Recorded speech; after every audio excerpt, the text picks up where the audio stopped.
West Agartala Police Station personnel launched a targeted operation today and arrested a Bangladeshi national who had illegally crossed the international border into Indian territory. The detained individual has been identified as Nazir Bhuiyan, a resident of the Brahmanbaria district in Bangladesh.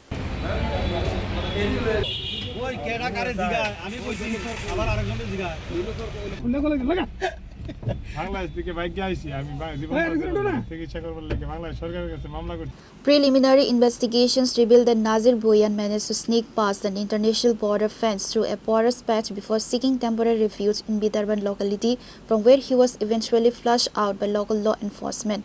A team from the West Agartala Police Station intercepted the suspect after tracking his movements based on a tip-off from field sources.